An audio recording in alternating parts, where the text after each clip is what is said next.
Hello student. आज हम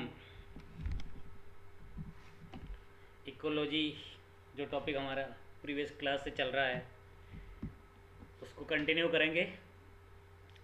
previous class में बीएससी पार्ट थर्ड के पेपर सेकंड में हमने इकोलॉजी का इंट्रोडक्शन से रिलेटेड लेक्चर डिलीवर किया था। इकोलॉजी का इंट्रोडक्शन में ये बताया था कि इकोलॉजी किसी भी लिविंग बीइंग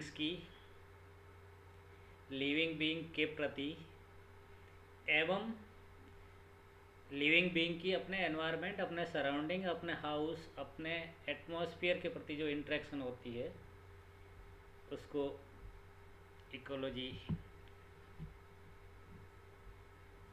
कहा।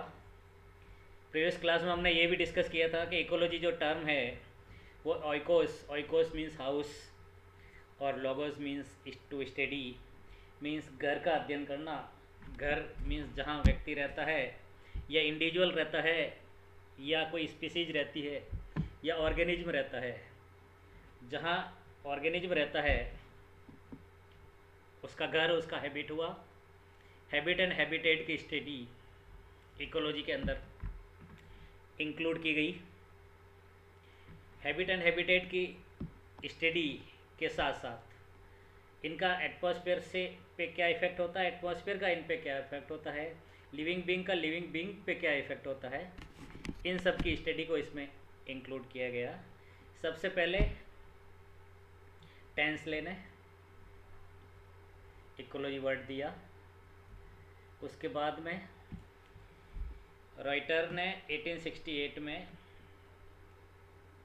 प्रपोज किया कि most widely accepted definition of ecology was interaction between environment and biota. Ernest Haeckel ने भी इसकी डेफिनेशन दी। तो डेफिनेशन इस तरह से होगी, जो रिटर ने जो इसकी डेफिनेशन दी वो इस तरह से, the study of living organism both it can be plant, animal, it can also B microbes in their natural habitat और होम। मीन्स उनकी नेचुरल हैबिटेट और होम के अंदर स्टडी करना इकोलॉजी की डेफिनेशन बनाया गया। देन अर्नेस्ट हैकल ने 1889 में इकोलॉजी की डेफिनेशन इस तरह से दी, ecology is the study of reciprocal relation. Reciprocal relation means आपका उनके प्रति क्या है और उनका आपके प्रति क्या है। इस रिलेशन को एक्सप्लेन करने के लिए, इस रिलेशन की स्टडी करने के लिए, इस रिलेशन का इफेक्ट क्या पड़ता है, उनको स्टडी करना इकोलॉजी में इंक्लूड किया गया। ठीक है। First of all Odum was known as the father of ecology और G E. Hutchinson is known as the father of modern ecology and professor Ramdev Mishra या professor R Mishra is known as the father of Indian ecology, father of ecology of India, means father of Indian ecology. Professor Ramdev Mishra was established first ecology branch in India. He studied first ecology in India. He was professor at Banaras Hindu University BHU and he established ecological laboratory ecosystem study of ecosystem in India at BHU Botany Department. That's why he was the first person of Indian ecology. That's why he is called father of भारतीय ecology के पितामह आपको कहा गया। ये हमारे लिए गौरव की बात है कि प्रोफेसर आर मिश्रा। देन पारिस्थितिकी की बात करें तो इसके पहले जैसे प्रीवियस क्लास में हमने इस बात को लेकर के भी डिस्कस किया था कि इकोलॉजी का एक बार फ्लो चार्ट में आपको वापस दिखा दूँ कुछ इकोलॉजी में हमने क्या क्या स्टडी कर लिया था प्रीवियस क्लास में। टर्म्स वगैरह के लिए क्या था, इकोलॉजी की डिफरेंट डेफिनेशन हमने बताई थी। डेफिनेशन बताने के बाद में इकोलॉजी के बारे में बात की थी, ऑर्गेनिज्म के बारे में बात की थी। Actually ecology is the study of inter relation and inter dependent of organism and environment. What are organism, ये हमने एक्सप्लेन किया था। Plants, animal and microbes are organism. And environment में हमने ये डिसाइड किया था एनवायरनमेंट के दो फैक्टर होते हैं, biotic factor and abiotic factor में प्लांट, एनिमल एंड माइक्रोब्स आएंगे। ए बायोटिक फैक्टर में लाइट, सॉइल, टेम्परेचर, H2O आएंगे। Ecology means oikos Greek word है, ग्रीक वर्ड से लिया गया, जिसका मीनिंग होता है होम या habitat. Logos means to study. Home and habitat में फॉरेस्ट हैबिटेट भी हो सकती है, ग्रासलैंड हो सकती है, डेजर्ट हो सकती है, पॉन्ड हो सकती है, लेक इकोसिस्टम हो सकती है। इनका आपस में जो इंट्रैक्शन होता है वो इकोलॉजिकल है कि जस्ट लाइक बायोटिक में प्लांट का एनिमल से इंट्रैक्शन, एनिमल का प्लांट से इंट्रैक्शन, एनिमल का माइक्रोब्स से इंट्रैक्शन, माइक्रोब्स का प्लांट से इंट्रैक्शन, माइक्रोब्स का सॉइल से इंट्रैक्शन, माइक्रोब्स का या एनिमल का टेम्परेचर से इंट्रैक्शन, एनिमल का लाइट से इंट्रैक्शन, ये सब इंट्रैक्शन ये इसमें इकोलॉजी की स्टडी में आ जाता है। इकोलॉजी को बेसिकली दो पार्ट में डिवाइड किए गए, auto ecology and syn ecology. Previous class में हमने एक्सप्लेन कर दिए थे। Auto ecology single individual species की स्टडी होगी और सिन इकोलॉजी ग्रुप और कम्युनिटी की स्टडी होगी। तो आज हम वापस उसी से कंटिन्यू करेंगे कि auto ecology study of relation and interdependence of a single species. Means अगर किसी सिंगल स्पीसीज की, सिंगल ऑर्गेनिज्म की हम स्टडी करते हैं तो उसको ऑटो इकोलॉजी कहा जाएगा। इसी तरह से सिन इकोलॉजी में group of different species, means एक ही स्पीसीज होगी, एक ही ऑर्गेनिज्म होगा तो ऑटो इकोलॉजी कहलाएगी। और एक से ज़्यादा स्पीसीज वहाँ प्रेजेंट है, ग्रुप है, इसको दूसरी लैंग्वेज हम ऐसे कह सकते हैं कि कम्युनिटी की स्टडी करना भी सिन इकोलॉजी कहलाती है। इकोलॉजिकल स्टडी के बारे में एक बार हायरार्की या इकोलॉजिकल हायरार्की की हम बात करते हैं तो organism is the smallest unit of ecological study. किसी भी स्थान या हैबिटेट की इकोलॉजिकल स्टडी हम करते हैं तो उस इकोलॉजिकल स्टडी में सबसे छोटी इकाई ऑर्गेनिज्म होगी, आइदर इंडिविजुअल्स होगी या इसी को हम स्पीसीज कह सकते हैं। किसी एक जीव की जाति वहाँ की सबसे छोटी से छोटी इकाई कहलाएगी इकोलॉजिकल स्टडी की। देन ऑर्गेनिज्म मिलकर के पॉपुलेशन बनाते हैं, पॉपुलेशन स्पीसीज आ जाती है, more than one species are there in population, that is also called community. Population, एक जैसी पॉपुलेशन अगर ग्रो कर रही है तो उसको कम्युनिटी कहते हैं। और कम्युनिटी मिलकर के इकोसिस्टम बनाती है और इकोसिस्टम मिलकर के बायोम बनाते हैं एंड देन बायोस्फीयर। तो अब हायरार्की वे में बात करें तो organism is the smallest unit and biome is the largest unit of a ecological hierarchy या a systematic ecological study. Okay, अब इसमें दूसरी बात करें कि अगर इसमें साइज इंक्रीज होती है तो हायरार्की इंक्रीज होगी, कॉम्प्लेक्सिटी इंक्रीज होगी। जैसे जैसे ऑर्गेनिज्म की साइज इंक्रीज होती मीन्स ऑर्गेनिज्म इंडिविजुअल को एक कहेंगे, एक स्पीसीज। अगर एक से ज़्यादा स्पीसीज है तो पॉपुलेशन कहलाया जाएगा, एक से ज़्यादा पॉपुलेशन है तो कम्युनिटी कहलाएगी, एक से ज़्यादा कम्युनिटी है तो इकोसिस्टम कहलाएगी, और एक से ज़्यादा इकोसिस्टम है तो बायोम कहलाता है, और एक से ज़्यादा बायोम है तो उसको बायोस्फीयर कहलाता है। बायोस्फीयर इन जनरल या कॉमन लेवल लैंग्वेज में उस एटमॉस्फेरिक लेवल को कहते हैं जहाँ तक जीव पाया जाता है। एटमॉस्फेयर का वह स्फीयर या लेयर जिसमें जीव पाया जाता है।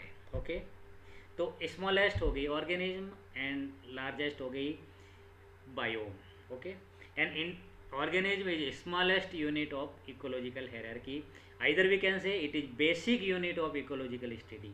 मीन्स किसी भी जगह की इकोलॉजिकल स्टडी अगर करनी है तो organism either we can say individual और either we can say species is the basic unit of ecological study, है ना। इसी तरह से इकोलॉजिकल हायरार्की की बात करते हैं हम। इकोलॉजिकल हायरार्की जो पीछे की थी उसी से हम स्टार्ट करते हैं।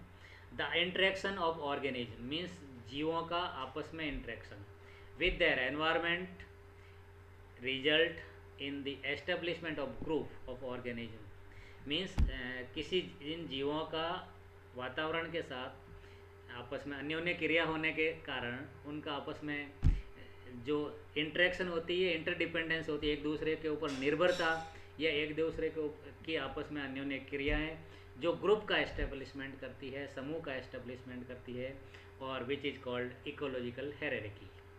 ओके, इकोलॉजिकल हायरार्की किसको कहेंगे इकोलॉजिकल हायरार्की उसको कहेंगे जिसमें किसी एक जीव का अपने एनवायरनमेंट के रिजल्ट के फलस्वरूप उसकी ग्रुपिंग होती है, उसको इकोलॉजिकल हायरार्की कहलाते हैं। ये इकोलॉजिकल लेवल ऑफ ऑर्गेनाइजेशन, इसको अपन ऐसे भी कह सकते हैं, इकोलॉजिकल लेवल ऑफ ऑर्गेनाइजेशन भी कहा जाता है। The basic unit of ecological level of organism ecological hierarchy is individual organism, या either see we can say organism. Okay,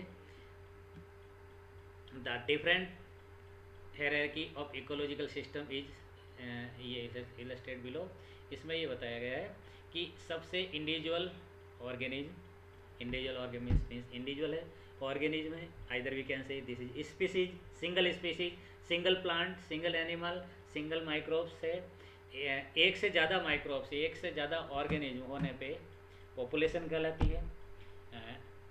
population की ग्रुपिंग होने पे यही चीज़ यहाँ पे शो की गई है।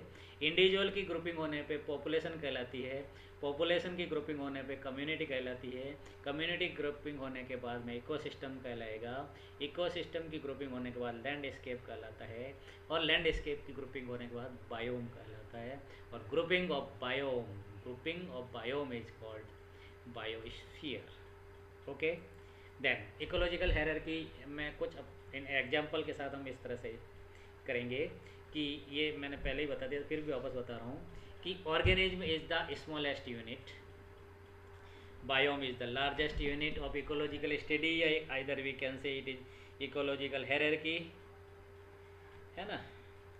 उसके बाद में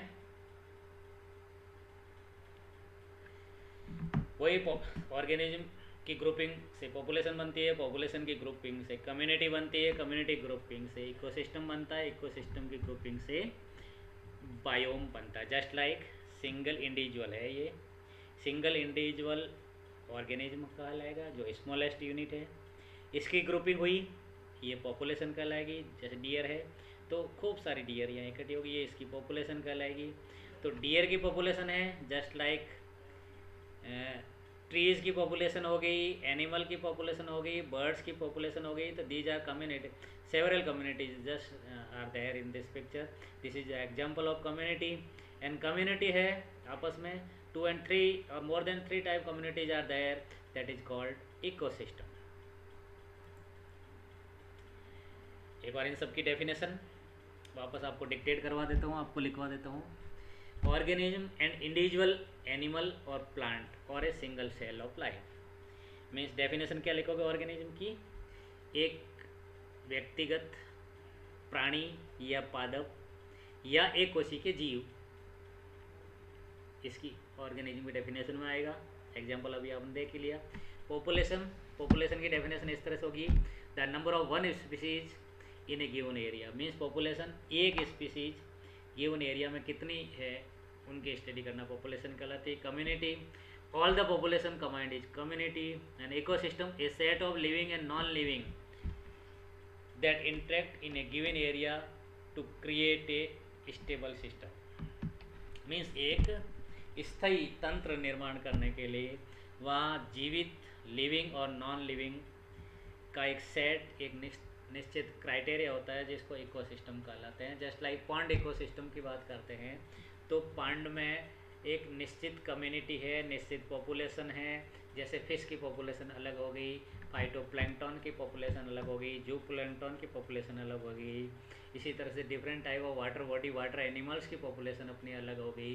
तो ये सब पॉपुलेशन कम्युनिटीज आपस में एक साथ एक स्टेबल सिस्टम को क्रिएट करती है जिसको इकोसिस्टम कहा जाता है। फॉरेस्ट इकोसिस्टम अलग हो गया, डेजर्ट इकोसिस्टम अलग हो गया, मैराइन इकोसिस्टम अलग हो गया, पॉन्ड इकोसिस्टम अलग हो जाता है, लेक इकोसिस्टम अलग हो जाता है। इस तरह से डिफरेंट टाइप ऑफ इकोसिस्टम जो एक स्टेबल सिस्टम में एक एनर्जी फ्लो क्रिएट करते हैं, एक स्टेबल वे में अपनी एग्जिस्टेंस को शो करते हैं, उनको इकोसिस्टम कहलाएगा। इकोसिस्टम अनदर टॉपिक में हम डिटेल में पढ़ेंगे, अभी सिर्फ इकोसिस्टम की डेफिनेशन के बारे में बात की। Then biome, the climatic and types of the climate and types of plant found in similar places around the world. Means एक क्लाइमेट में एक जैसे पादप या एक जैसे जीव, climate and types of plant found in similar place, एक जैसे स्थान पर पाए जाने वाले जीवों को समूह को बायोम कहते हैं। ठीक है, ओके सर। इसके बाद में जैसे अपन ऑर्गेनिज्म की बात करते हैं, ऑर्गेनिज्म के लिए थोड़ा सा अपन इस तरह से डिक्टेट कर लें या समझ लें। ऑर्गेनिज्म के लिए मैं इस तरह से डिक्टेट भी करवाना चाहूँगा कि इसमें organism, an organism is the smallest unit of ecological hierarchy and this is the basic unit of ecological study. ये हमने प्रीवियस स्लाइड में एक्सप्लेन कर दिया था। इसके 3 मेजर कैरेक्टर्स है। फर्स्ट कैरेक्टर ये है इट मे बी स्मॉल, ये सबसे छोटी हो सकती है, छोटी से छोटी भी हो सकती है और लार्ज भी हो सकती है। जस्ट ये ऑर्गेनिज्म बात कर रहे हैं, एलिफेंट भी हो सकता है, शेर भी हो सकता है, हिरन भी हो सकती है, बकरी भी हो सकती है, ये इंडिविजुअल्स है ना। इट मे बी यूनिसेलुलर, एक कोशिकी भी हो सकती है अगर माइक्रोबियल ऑर्गेनिज्म की बात करें, या प्रोकैरियोटिक ऑर्गेनिज्म की बात करें तो यूनिसेलुलर भी हो सकती है और मल्टी सेलुलर भी हो सकती है। Then that fix life span, इसकी लाइफ स्पॉन फिक्स होता है, एनुअल होता है, पेरिनियल होता है, या 3 मंथ्स का होता है, 2 मंथ्स का होता है। लाइफ स्पॉन फिक्स होता है जिसमें birth and natural death include कर दी जाती है। एंड ऑर्गेनाइज्ड लाइफ साइकिल, इसकी लाइफ साइकिल व्यवस्थित होती है, सुव्यवस्थित ऑर्गेनाइज्ड लाइफ साइकिल होती है, एक पर्टिकुलर मैनर में फ्लो करती है, तो उसी मैनर में कंटिन्यू फ्लो करती रहेगी। एक well organise, well step by step इसकी लाइफ साइकिल होती है। देन थर्ड, इसका सबसे इम्पोर्टेंट फैक्टर ये है कि ecology at the organism level is the essential physiological ecology. Physiological ecology किसको बोलेंगे? इकोलॉजी की हम बात करते हैं तो इकोलॉजी तो इंडिविजुअल और उसके इंट्रैक्शन की स्टडी होगी, पर अगर यूनिसेलुलर सिंगल है तो उसकी फिजियोलॉजी पे डिपेंड करता है। जस्ट लाइक किसी इंडिविजुअल को फोटोसिंथेसिस करनी है तो वो फोटोसिंथेसिस के लिए एक्टिवेशन करेगा, फोटोसिंथेसिस की प्रोसेस करेगा, फोटोसिंथेसिस स्टार्ट करेगा और सनलाइट को एक ट्रैप करेगा और 10% एनर्जी उसमें सेव करेगा। तो ये इंडिविजुअल की स्टडी में ये फिजियोलॉजिकल इकोलॉजी की कंसर्न में आती है। देन टॉपिक लेवल फर्स्ट में 10% इकोलॉजी एनर्जी फ्लो होती है। देन टॉपिक लेवल सेकंड में उसकी 10% फ्लो होती है। इस तरह से एनर्जी फ्लो को रेगुलेट भी करता है।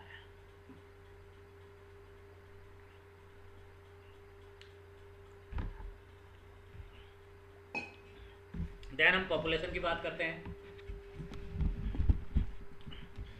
पॉपुलेशन एक group of individual means organism की जब ग्रुपिंग होती है, समूह बनता है, तो उसको पॉपुलेशन कहलाता है। इसकी डेफिनेशन इस तरह से होगी, एक group of individual members of some species living at one place specific geographical area, means एक स्थान पर एक विशिष्ट जियोग्राफिकल एरिया में रहता है, जो उसकी पॉपुलेशन का वो निर्माण करता है। पॉपुलेशन 2 तरह की होगी, local population and sister population. Local population को डीम्स, DEMES डीम्स कहा जाता है। सब ग्रुप्स को population of organism inhibit a particular area, just like homo sapiens inhibit hill and plain. इसी तरह से वल्चर्स पहाड़ों में रहते हैं, पर्टिकुलर स्पीसीज पर्टिकुलर प्लेस पे ग्रो करती है। Okay, then sister population, different population of some species, एक ही स्पीसीज की अलग अलग पॉपुलेशन ऑफ ऑर्गेनिज्म की which are found in different places are known as sister population. जैसे हिल में वही पॉपुलेशन पाई जाती है, प्लेन में पॉपुलेशन पाई जाती है, तो इन दोनों पॉपुलेशन का सिस्टर पॉपुलेशन कहते हैं।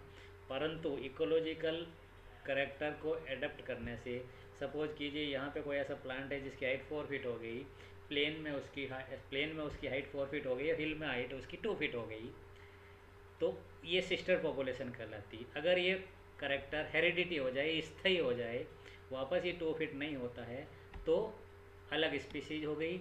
और अगर वो स्पीसीज पुनः इसको हिल से लाकर प्लेन में लगाने पर ये इसकी हाइट 4 फीट हो जाती है, that is sister population. Okay, इसी तरह से हम लोग स्पीसीज की बात करते हैं। स्पीसीज में भी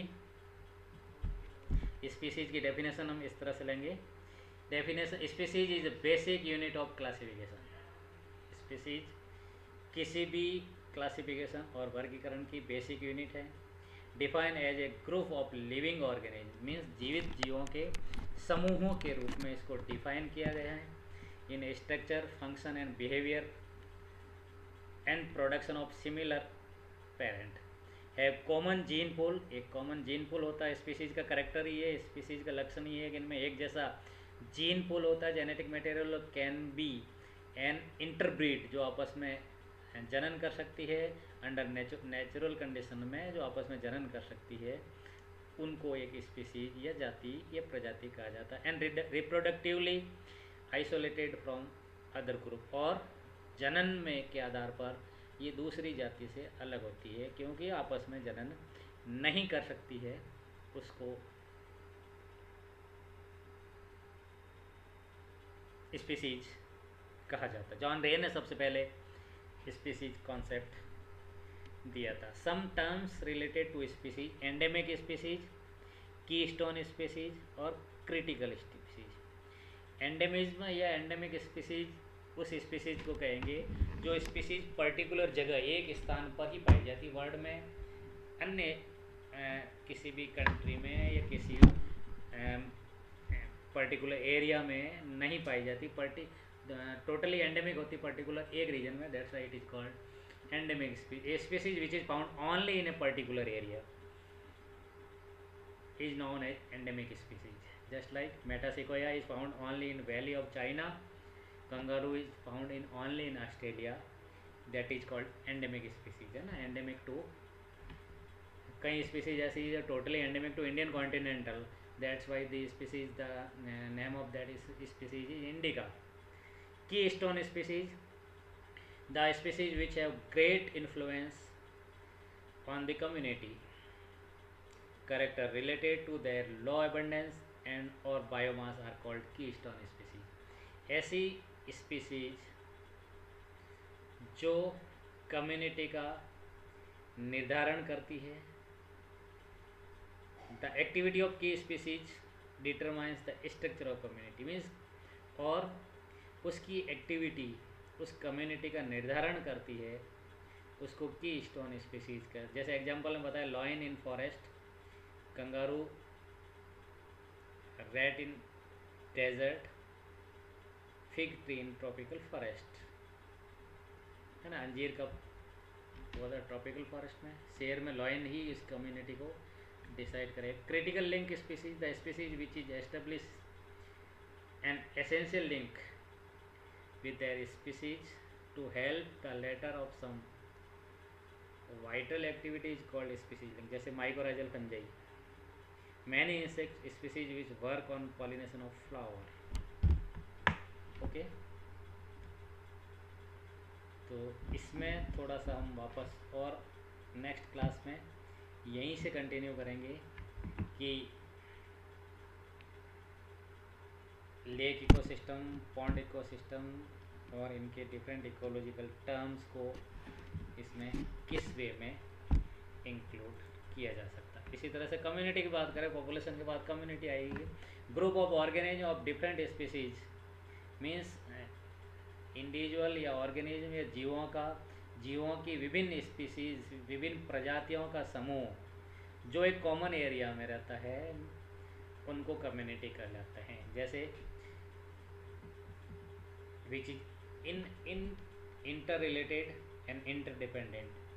It is natural aggregation of plants, animal and some environmental factors. Just like biotic community, animal community, plant community, microbial community हो सकती है। बायोटिक कम्युनिटी जैसे एनिमल की कम्युनिटी हो सकती है, अलग अलग एनिमल एक ही फॉरेस्ट में रह रहे हो, एक पर्टिकुलर एरिया में रह रहे हो। इसी तरह से अलग अलग plant, series of belt, series of plants एक ही एरिया में अलग अलग प्लांट स्पीसीज के ग्रुप्स सरवाइव कर रहा हो। इसी तरह से अलग अलग माइक्रोबियल स्पीसीज ग्रो कर रही है, उसको कम्युनिटी कह रही है। कम्युनिटी का करेक्टर इस तरह से होगा, स्पीसीज की डाइवर्सिटी होती है, मीन्स एक ही स्पीसीज नहीं होती है, मोर देन 2, 3, 4 और 5 स्पीसीज होती है। Either it can be plant, animal, microbes, or further so on. There are different type of population species found in community, means different type की population होती है जो community में पाई जाती है. This is called a species diversity. इसी को species diversity कहलाती है. मीन्स पर्टिकुलर एक इकोलॉजिकल एरिया में, पर्टिकुलर एरिया में अलग अलग तरह की स्पीसीज एक साथ रह रही है और वो आपस में एक साथ इंटरेक्ट करती है और उनके इंटरेक्ट करने से वो एक दूसरे पे डिपेंड रहती है, उनको स्पीसीज डाइवर्सिटी कहलाती है. It depend on size of the area. Area के साइज पे भी डिपेंड करता है, टाइप ऑफ एरिया पे भी डिपेंड करता है, सॉइल ऑफ एरिया पे भी डिपेंड करता है, एल्टीट्यूड पे भी डिपेंड करता है, क्लाइमेट पे भी डिपेंड करता है. इसी तरह डोमिनेंस में जैसे एनोजेसिस पेंडुला है जो अरावली हिल में डोमिनेंस करता है, तो मीन्स पर्टिकुलर किसी एरिया में हाईएस्ट नंबर ऑफ ऑर्गेनिज्म जिसमें पाए जाते हैं उसको इंडिविजुअल्स कहा जाता है. मीन्स किसी भी स्पीसीज में जिसके नंबर सबसे ज़्यादा, संख्या अगर सबसे ज़्यादा जिस किसी में पाई जाती है तो उसको नंबर ऑफ इंडिविजुअल्स कहा जाता है ना. इसी तरह से stratification, just like pinus in Himalayan region में पाइनस भी पाया जाता है. Stratification, the different growth from tree, shrub, undershrub, herb determines the structure of the plant community. Stratification is based on the mode of arrangement of various growth form. Stratification उसको कहते हैं कि different type of growth form वृद्धि level को इंगित करता है और उसी वृद्धि लेवल के आधार पर, जैसे अपन हर्ब किसको कहते हैं, हर्ब ऐसे पौधों को कहेंगे जिनकी हाइट मैक्सिमम 2-2.5 फीट होती है और उनका स्टेम ग्रीन होता है. ठीक है. देन हर्ब के बाद में सर्ब की बात करें, शाकीय पादप की बात करें, तो ये 4-5 फीट 6 फीट भी हो सकता है और ये लताएं होती है, ज़्यादातर किसी के सहारे से ऊपर चढ़ती है और स्ट्रॉन्ग स्टेम नहीं होता, वीक स्टेम होता है. इसी तरह से हम अंडर सर्ब की बात करें तो अंडर सर्ब उसको बोलेंगे जो सर्ब से भी छोटी पतली होती है और किसी सपोर्ट के लिए उनको आवश्यक. और ट्री अपना इंडिपेंडेंट होता है, सिंगल ट्रंक होती है और डोमेन फॉर्मेशंस होता है, बार्क फॉर्मेशन होती है. हर्ब की बात करें, हर्ब में सेकेंडरी ग्रोथ नहीं होती है, स्टेम ग्रीन होता है. सर्ब में स्टेम येलो होता, अंडर सर्ब में स्टेम येलो होता है, सर्ब में स्टेम ब्राउनिश होता है, जबकि बार्क फॉर्मेशन नहीं होती है. और ट्री की बात करें तो ट्री में बार्क फॉर्मेशन होती है, bark formation is present in trees. ठीक है. ये डिफरेंट लेवल है जिसमें किसी इंडिविजुअल, किसी कम्युनिटी, किसी स्पीसीज की ग्रोथ फॉर्म को रिप्रेजेंट करते हैं, ग्रोथ फॉर्म का प्रदर्शन करते हैं, उनको स्ट्रेटिफिकेशन कहते हैं. Stratification is the based on mode of arrangement of various growth form. Means एक लेवल बनता है, जैसे अपन कहते हैं हर्ब, तो एक हर्ब का ग्राफ बनेगा, हर्ब की ग्राफिकल स्ट्रक्चर बनेगी. इसी तरह से अंडर सर्ब की बात करें तो उसकी ग्राफ बनेगा, ग्राफिकल स्ट्रक्चर बनेगी. ट्री की बात करें तो ट्री का भी ग्राफ बनेगा, है ना. इस तरह स्ट्रेटिफिकेशन इन लेक की बात करें तो लेक में भी अलग अलग लेवल का स्ट्रेटिफिकेशन होगा. द डीप लेक, एक लेक में अलग अलग जोन होता है. Marginal zone, zonation of stratification में भी according the need of light के अकॉर्डिंग इनका स्ट्रेटिफिकेशन होता है. There are 3 type of zones differentiate into deep lake. पहले लिट्रोरल जोन, लिम्नेटिक जोन और प्रोफंडल जोन, है ना. लिट्रोरल जोन उसको कहते हैं, this zone is found in at the bank, means किनारे पर जो है पाया जाता है lake, where very slow water and marshy land is present. Rooted vegetation can also be present है. Limnetic zone, this zone of lake water where light reaches in sufficient amount, यहाँ भी है ना सरफेस एरिया होता है. It means that it is not too deep. In this region different type of floating plants, phytoplanktons भी पाए जाते हैं. सस्पेंडेड एंड सबमर्ज प्लांट्स भी इसमें प्रेजेंट होता है. Profundal zone, it is very deep area of the lake where light does not reach up to the bottom. और हेटेरोटॉप्स इसमें प्रेजेंट होते हैं और ये इनका वो बनाते हैं। जैसे ये हम नेक्स्ट क्लास में पढ़ेंगे, बेसिक एनवायरमेंटल हैबिट वगैरह इनके बारे में नेक्स्ट क्लास में स्टडी करेंगे, है ना। इसी तरह से क्लासिफिकेशन ऑफ जैसे प्रोडक्शन एनर्जी, पारिस्थितिक अध्ययन में क्या क्या सम्मिलित किया गया है, इन सब के बारे में हम नेक्स्ट क्लास में स्टडी करेंगे। ओके, तो आज के लिए सिर्फ इतना ही है कि डिफरेंट जोन्स, डिफरेंट टर्म्स और ये टर्मिनोलॉजी इससे रिलेटेड है, ये भी हम लोगों को एक दिन डिस्कस करनी है। इन सब के बारे में हम नेक्स्ट क्लासेज में बात करेंगे। ओके, कॉमन सेल ये इसका भी नेक्स्ट क्लास में। आज के लिए सिर्फ इतना ही।